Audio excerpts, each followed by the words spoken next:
misalkan mengeluarkan UAS dari negara tersebut atau melarang UAS masuk ke negara Singapura, itu sah-sah saja karena negara berdaulat itu memiliki hak berhak daulat juga gitu.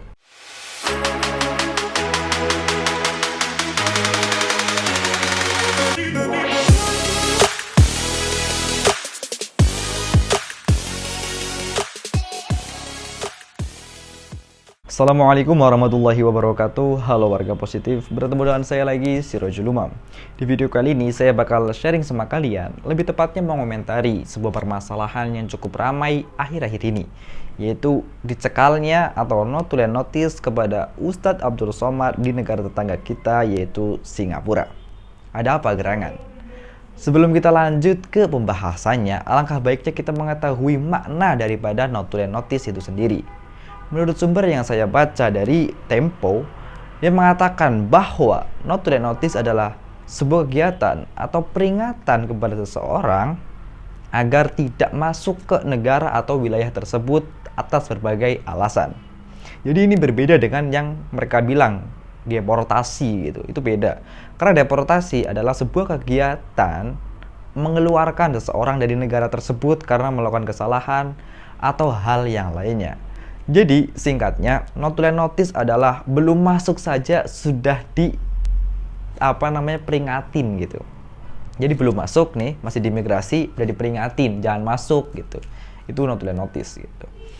Jadi biasanya itu karena hal-hal yang dicurigai atau dinotis gitu, sesuai namanya dinotis. Mungkin saja karena diindikasikan komplotan yang jahat atau dan semacamnya, atau mungkin saja hal-hal yang sepele seperti berkas yang kurang gitu.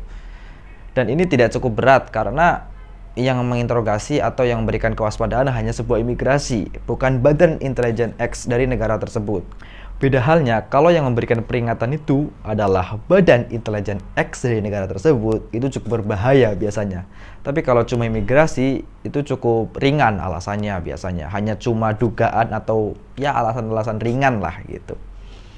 Akan tetapi karena ini yang dicekal adalah seorang dai yang cukup terkenal di Indonesia, yaitu UAS, sehingga banyak sekali opini-opini, ditambah dari negara Singapura belum memberikan alasannya gitu. Walaupun sah-sah saja suatu negara itu mengeluarkan atau mencekal seseorang tanpa sebuah alasan. Misalkan mengeluarkan UAS dari negara tersebut atau melarang UAS masuk ke negara Singapura, itu sah-sah saja karena negara berdaulat itu memiliki hak berhak daulat juga gitu. Dan itu dilindungi oleh PBB gitu. Itu sah saja. Akan tetapi dengan tidak memberikan alasan tersebut, banyak sekali opini-opini yang mengalir di media maya gitu kan. Banyak banget gitu ibaratnya. Apalagi orang-orang yang udah dari awal benci gitu sama Ustadz Abdul Somad, sehingga banyak sekali memberikan opini-opini yang cukup tendensius dan negatif kepada beliau.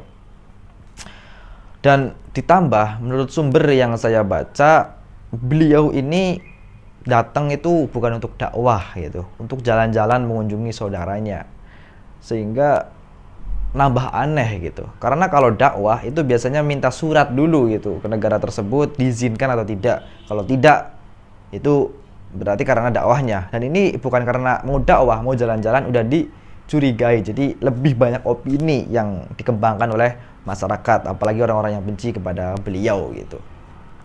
Lantas bagaimana tanggapan saya pribadi gitu, tanggapan saya pribadi sebagai warga negara Indonesia yang muslim gitu tentang perkara ini.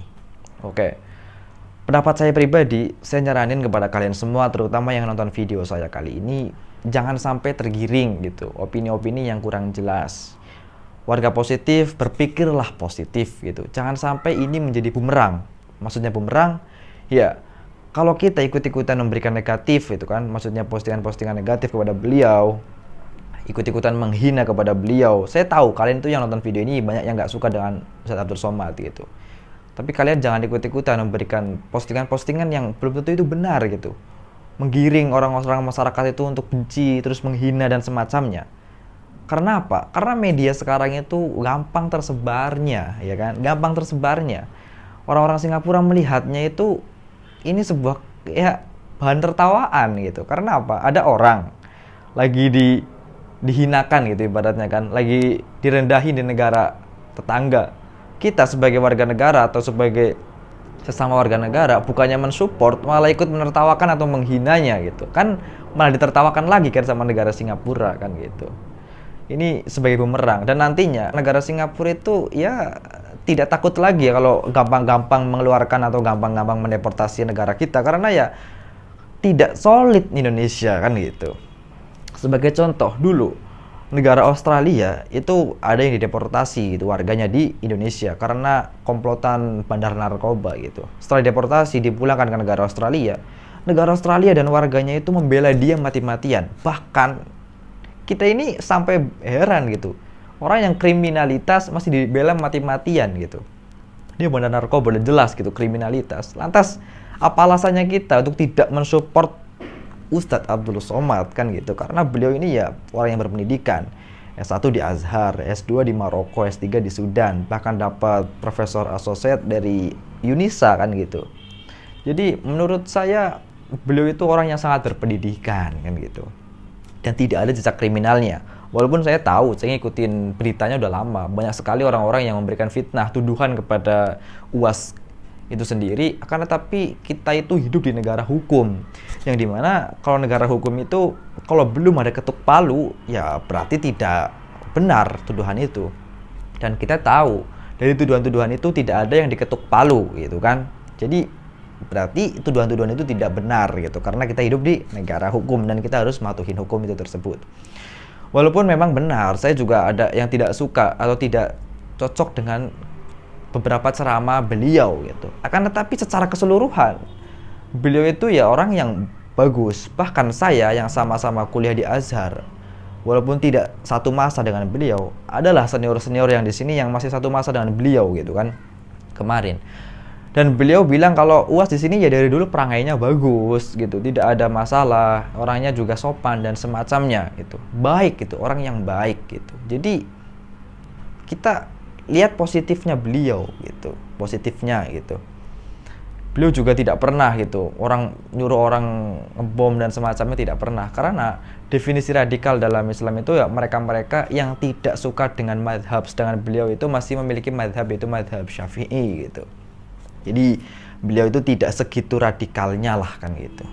Mungkin cukup keras memang dakwahnya, akan tetapi secara akidah dan secara panutan madhab beliau masih dalam taraf yang benar gitu. Jadi saya ingin sarankan kepada kalian semua yang nonton video ini, terutama warga positif. Saya tahu kalian tuh mungkin ada yang tidak suka dengan Ustadz Abdul Somad gitu. Akan tetapi kita juga harus menjadi warga yang positif dan cerdas gitu menghadapi ini semua. Jangan sampai menjadi bumerang gitu. Orang negara lain aja bandar narkoba dibela mati-matian kok, sesolid itu. Mana gitu? Mana Indonesia yang dulu yang solid gitu? Masa ada seorang dai itu kan yang tidak ada jejak kriminalnya sama sekali. Kita harus mencari-cari masalah dulu, mencari-cari keburukannya dulu untuk menolong atau untuk ya mensupport beliau gitu. Kalau tidak ditolong, kalau tidak kita mensupportnya, ya nanti kita pun sama. Kalau di luar negeri ada masalah, mungkin sama saja kita bakal ditertawakan sama negara kita sendiri dan ditertawakan sama negara itu. Jadi kita seolah-olah dibully dari dua arah kan gitu. Jadi jangan sampai terjadi seperti itu. Mari kita kuatkan, solidkan Indonesia. Karena saya ingin bikin video dan konten-konten di channel YouTube saya itu ingin mendamaikan semua golongan, semua agama, terutama yang nonton video saya. Karena saya tuh lelah gitu lihat Indonesia kok gitu-gitu terus gitu. Mengambil sisi negatifnya terus. Makanya saya ingin memberikan nama kepada kalian yang nonton video saya itu warga positif gitu. Karena terus-terusan lah ayo kita memberikan aura positif, memberikan hal-hal yang positif, postingan yang positif gitu. Ataupun arahan-arahan yang positif tentunya. Karena kalau kita terus-terusan negatif, gitu, saling caci maki, nggak bakal selesai, gitu. Mari kita lihat positif seseorang dan lihat negatif diri kita sendiri agar kita itu terus introspeksi diri, gitu. Dan terutama kuatkan solidaritas kita sebagai warga Indonesia. Jangan sampai kita ditertawakan oleh negara orang lain karena perpecahan kita di negara kita sendiri gitu. Semoga video ini bermanfaat. Saya Sirojul Umam. Terima kasih. Wassalamualaikum warahmatullahi wabarakatuh.